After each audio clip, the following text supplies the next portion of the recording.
Hi guys, welcome to 605 Living. My name is Jenny and I am in South Dakota, Zone 4B. Today is the first day that the kids have went back to school after a long winter break.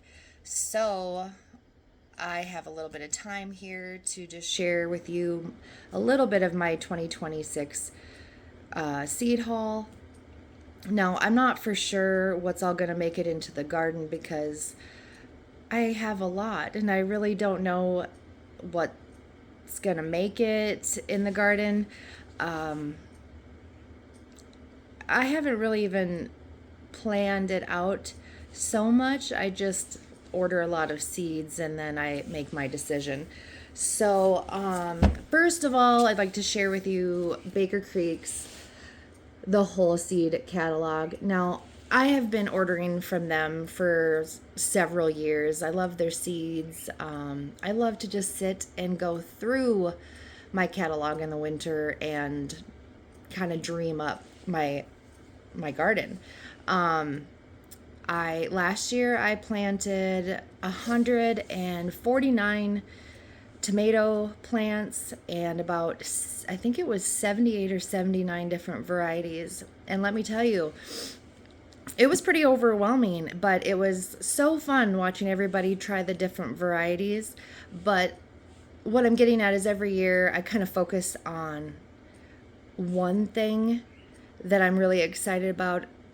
I plant everything, but this year I'm kind of focusing on flowers a little bit more because they're beautiful, and I generally have such a big garden filled with vegetables that I don't really get to bring beauty into my garden except for, some flowers for pollinators. But this year I want a little bit more bouquets and beauty, and so I'm gonna just show you here. For anybody who has this, you've already seen it. For any of you that don't, I suggest getting one. You can get a free catalog too, but it doesn't have everything inside of it. So I'm gonna show you here. Now, my big haul came with one of these, and it's so cool because it just has all this little information, and I just think they're so cute. They're bubble mailers. Here's a smaller one. And I use these to when I send seeds to people, and we share seeds. I'm in a seed trading group, so we're always sending seeds to each other, and then I just cut these up and I just lay it on top of the seeds for a added layer of protection through the mail. But it's really cool. I love what Baker Creek does with their mailers. Anyway, so in no special order either, I'm just going to kind of show you what I've got. So for peppers, I wanted to do the Ashe County pimento pepper. I want to make paprika, and I'm told that this makes a really great sweet paprika, and it's also a sweet pepper. Next one is the Botan Kosho chili pepper. It's a peony-shaped heirloom, sweet, juicy, gentle heat. It can turn sweeter and spicier as it ripens. I'm really excited. I think that just looks really, really neat. I'm not a huge pepper lover, but I do can and process spaghetti sauce and salsa and a lot of things where peppers are needed. But to eat it raw, I just have never loved it. But maybe these will be the ones, right? Aji Kuchucha. I've watched other YouTubers that this is, the heat that they love. Not really. I'm someone who don't love a lot of spice. So I think I could handle this or make some hot sauce out of. The Lacea red pepper, supposedly one of the sweetest peppers of all. Thick flesh. And a high yielding plant, and it's also kind of rugged. Here in South Dakota, man, the winds that we have, anything that is rugged and can withstand our weather, that's what I'm looking for. I don't know how to really pronounce that, but the Lautschauer paprika pepper. This is going to be more of your spicy paprika. It says it's a very rare 1800s drying pepper from Hungary. It's a medium hot paprika, great for drying and to make Hungarian paprika. So in prior years, I would process my peppers and, making like the salsa, adding them to my spaghetti sauce and everything. But I always had so many leftovers. So I would, chop and freeze and add throughout the winter to anything I was making. But I always thought, what a waste, because what else, can I do with these peppers? We don't eat tons of them. So being able to dehydrate them and grind them up and making paprika pepper, right up my alley, right? Then we're going to go to just some random, some honey nut squash. It's a mini butternut. Supposed to be the best tasting of all time. I'll take that, but yum. Dragon's bean. I just wanted to try this because I've seen so many people that love them. Up here, we just do the standard blue lake bush, and you always know what you're going to get with that. It's a great straightforward green bean, especially for processing and putting up lots and lots of quarts of green beans. This is kale, the Nero di Toscano kale. I mean, just look at that. Look at how tall that is.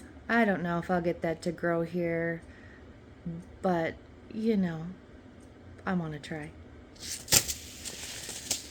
Onions. The Ailsa Craig. I've always wanted to try that. No, it's not a long keeper here for up here.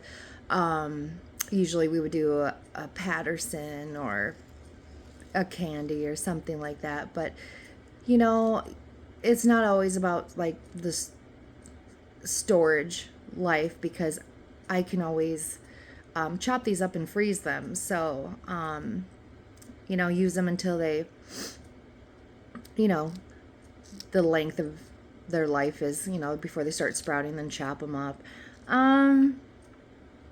It's just got a cool background. It says that it was developed at the Culzean Castle in Scotland in the 19th century. And it can reach massive size, like 5 pounds. Can you imagine a 5-pound onion? That would be fun, especially in having a whole row of huge, beautiful onions. Yeah. Bulgarian leek. I mean, I grew leeks 2 years ago for the first time, because I generally just do onions, and it was a lot of fun, and they were beautiful and chopped and freezed, and I've added them to soups and stews and you name it. So these are huge. They're just huge, and I want to see if I can get some big leeks like that too. Cabbage. This is a Sapporo Giant. This year I have a competition with my uncle, who is, I want to call him like a master gardener. He is good. He's been doing it for years. And he can grow I think the biggest one he's grown is like a 22-pound cabbage. And so this is the variety that I'm going up against him with. Wish me luck. Brussels sprouts. I like cabbage, so let's try Brussels sprouts. Okra, heavy hitter. Do I like okra on its own? No, but pickled? Oh yeah, those are really great. So, because of the room and all the things I want to plant, having an okra plant that is supposed to be very, very productive, supposed to be a heavy crop, great for pickling and savoring. So maybe give that a go. Watermelon. I'm not super successful up here with growing watermelon. I'm not really sure why, but who doesn't like watermelons? So maybe if I just pay a little bit more attention to them and get to them before they split, maybe it will be successful. I'm excited. It is an orange flesh watermelon, and it says excellent for northern growing. That's where I'm at. So hope this one works. A couple herbs here. I plant all the herbs, but these are a couple new ones. Cilantro, dwarf lemon. I love cilantro, and I like lemon. So I think this is gonna be a hit. I just really like cilantro. Some people taste the soap. I don't, and I add it to salsas and Mexican cuisine. It's really good. Now, this one I'm really excited about. The Papalo butterfly form. It's supposed to be an intense herb native to Mexico and Central and South America. People compare it to cilantro, but as sharper, more complex flavor. The thing why I wanted to try this is because anybody who's grown cilantro knows that it is really susceptible to heat and bolting really, really fast. So I have to succession sow, every few weeks just to keep it pumping, especially up here when finally our tomatoes and peppers are ready. So I want to make salsa, some of it's already bolting, so I have to start again in like the middle of June to make sure I have some in the later summer. But this is also supposed to be something that thrives in the heat and does not bolt. So that could kind of resolve some of my issues. We'll see. Maybe it doesn't taste like cilantro at all. Maybe it's too strong. But very interesting. Really want to try this. Some of you may have seen this Palomino tomato. It sold out really fast. Now, I am someone who really loves her tomatoes, and I have probably about 300 different kinds of tomato seeds to choose from this year, and it is very tough to pick which ones are going to make it and how many. Now, I don't want to do as many as last year. I think I processed for weeks and weeks and just brought home 5-gallon pails every day, that I had to do something with. So I don't want to do that again to myself, but I say that and then I'm still in the same boat. The Palomino is a historic paste variety known for producing some of the biggest, plumpy, and tastiest tomatoes. Perfect for salsa, cooking, making sauce.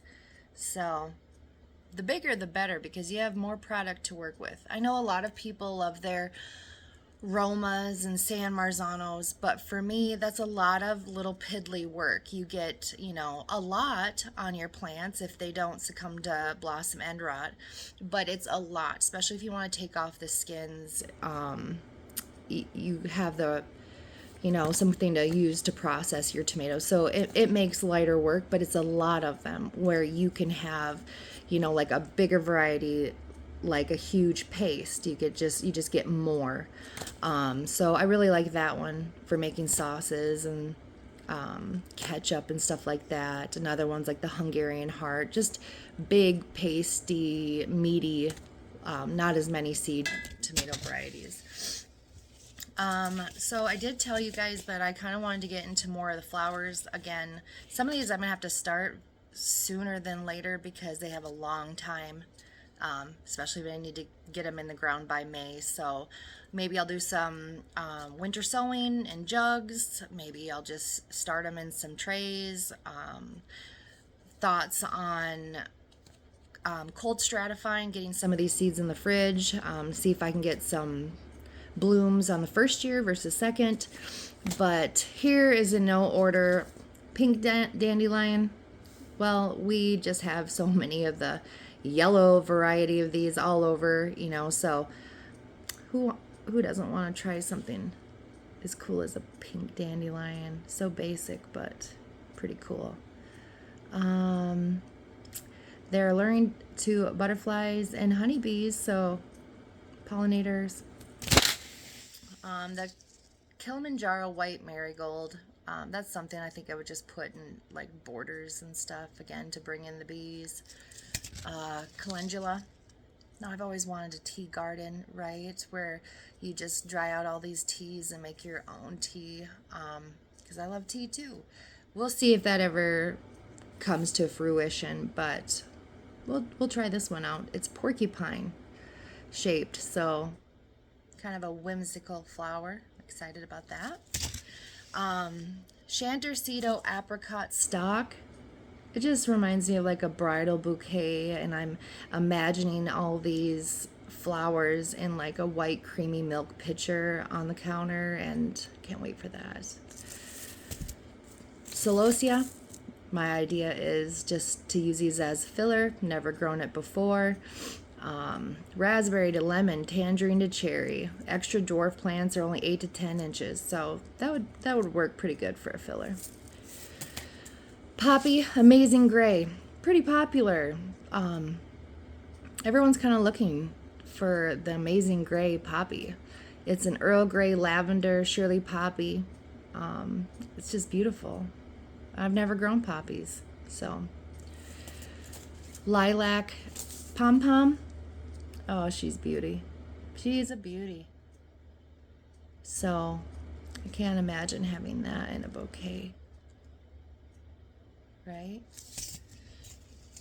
This is just reminds me of when I was young, when I was a little girl, hollyhocks, right? I can't wait to get some just put around my shed and think cottagecore. That's what I'm going for, just to sit back, drink my coffee in the morning, and look at my beautiful hollyhocks. And I know that they recede and can get out of control, but I'll control it.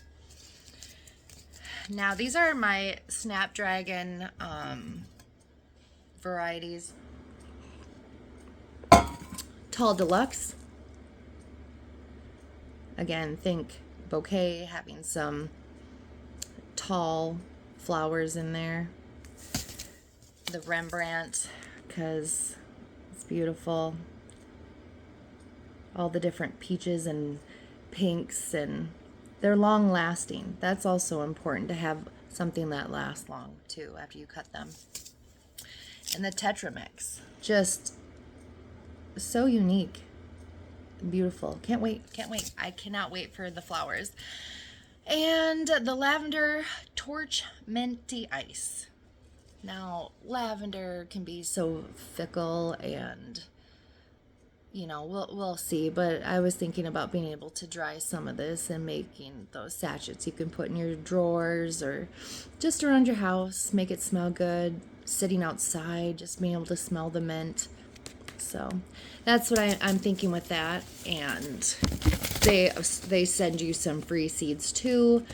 The Armenian yard long cucumber. Now, I make a lot of pickles, and I have some of the like muncher. So I don't know that this year is going to go into that, because I need picklers, and I don't know that this one will. Maybe next year, try it out. Zinnia Persian carpet. I'm used to growing like the large ones. These guys are little dwarf 1.5 inch plants. So I'm thinking just like a little border by the side of the house, or like a little zinnia carpet, Yep, that could be cute. Amaranth Pink Beauty. Now I've never grown any amaranth, but I don't think she's gonna make it this year either. There's really I have